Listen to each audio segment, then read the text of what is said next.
Hello, in this video I wanted to cover the failed assassination plot against former President Trump because this is just one of those stories that it's so big that you kind of have to talk about it. You know, it's like 9/11, COVID, and then something like this. It's that big of a deal, and I'll explain why in a moment. But my main takeaway is that I hope, number one, God spared his life. God is sovereign. Donald Trump, he turned at the last minute, I guess, from what I'm hearing. It hit his ear, grazed his ear, and he had turned and then it hit. And if he had been just looking, hey, he's lucky to be alive. God spared his life, right? So that's number one. Number two, my main takeaway, I hope and pray this softens his heart so that he will come to faith in Christ. That's my main prayer. Prayers to the guy that lost his life, obviously. We should be praying about a lot of things. We should be praying for this nation.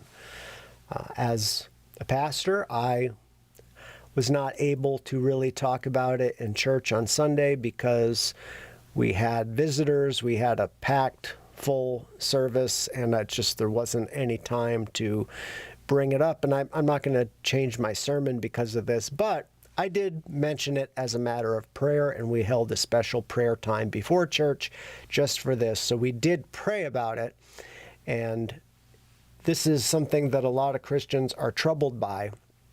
A lot of pastors, a lot of churches didn't say anything.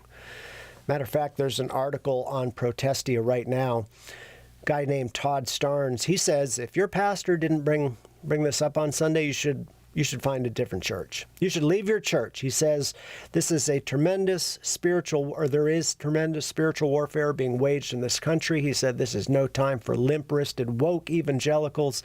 If your pastor did not address the assassination attempt in today's service, you should find a different church. And it's like, wow. Listen, obviously you shouldn't leave your church over that one thing. Okay, maybe your pastor didn't know about it.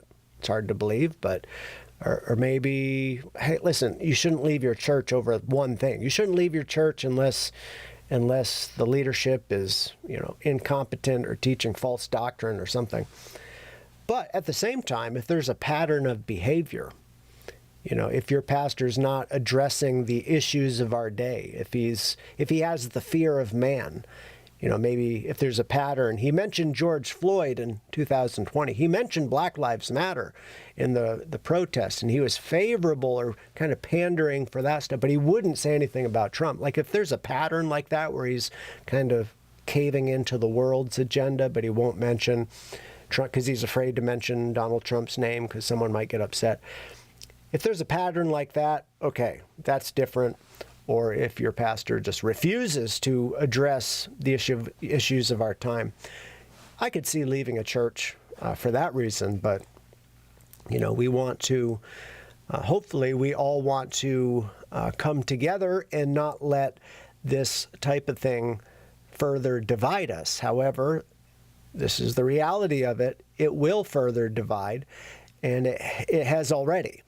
I knew what would take place. The people that are, militantly pro Donald Trump, they're going to be ready to fight. Okay, they just need, once that spark happened, and George Floyd was the spark in 2020. And listen, I'm not saying all this because I want it to happen or because I'm saying it's right, or that's not it. I'm just telling you, whatever it takes, there are people ready to go. Okay, and whatever that spark would be to cause an uprising or whatever it is, if Donald Trump was killed, I think that probably would have been it. You should be thanking the Lord for many reasons that his life was spared. God is sovereign. God spared his life. You ought to be very thankful today. Because here's what the average person, and a lot of people, they just act like, oh, this is no big deal, or they just don't care. They don't care. It doesn't affect them and their life. They don't care. If Donald Trump was killed, I think this would have affected America big time. But either way, still, this is a huge story. It's not going away. And I saw some of the stories about the head of the Secret Service. I'm going to play a clip in a moment. But then the head of, I think, Homeland Security. He was asked if this was an inside job, and of course he said no, and he was angry. And I'm not floating conspiracies. Don't misunderstand what I'm saying. I think it's reckless to float conspiracies, 5 minutes after it happened, because you don't know. Nobody knows unless you were there. Maybe you saw something. But here's the thing: there are people saying it was an inside job. Some people are saying Trump faked it, which, give me a break. A guy was killed, okay? This wasn't faked. Then there are people saying it's an inside job. Here's why that's significant. I saw that video and I read the YouTube comment section, and I would say at the time, just so many almost 100% of the comments thought it was an inside job. They called the guy a traitor, head of Homeland Security, traitor, liar. You wouldn't admit to it even if you did it. Here's the bigger point. The American citizens have totally lost trust in their government. The average person, they do not trust their leaders. There are people on one side celebrating the shooting. They wish that Trump was killed, that they're sick, okay? They're disturbed. Then on the other side, there's people that are, they're ready to go. They're ready to fight. And again, if you were killed, and they really believe this was an inside job. And I'm just saying that this really, okay, our nation was divided. This just split it wide open even more. So we better be praying, okay? Your pastor didn't bring it up on, he better be praying for this country. He better be. I'm telling you, I don't know what the future holds, but there is reason to be concerned. There's a lot of reason to be concerned. And here's a story. This is the main reason I wanted to do this video. Here's the thing. The head of the Secret Service apparently responded as to why that roof wasn't secured, where the shooter was. I'll say this, something ain't right about that. The fact that that roof wasn't secured. Well, the head of the Secret Service, she explained why.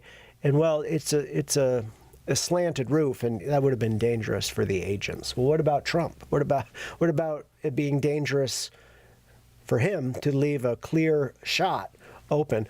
But just watch this clip and listen to why the Secret Service said that that roof wasn't secured. This is just wow. Watch. All right, everybody, welcome back here to Live Now from Fox. We are continuing to follow the big updates that really are coming by the day on the attempted assassination of Donald Trump here. We are learning new information right now from the United States Secret Service director. She acknowledged in an interview that responsibility for the security failure that led to the attempted assassination of former President Trump ultimately rests with herself. The buck stops with me, she told media members this morning.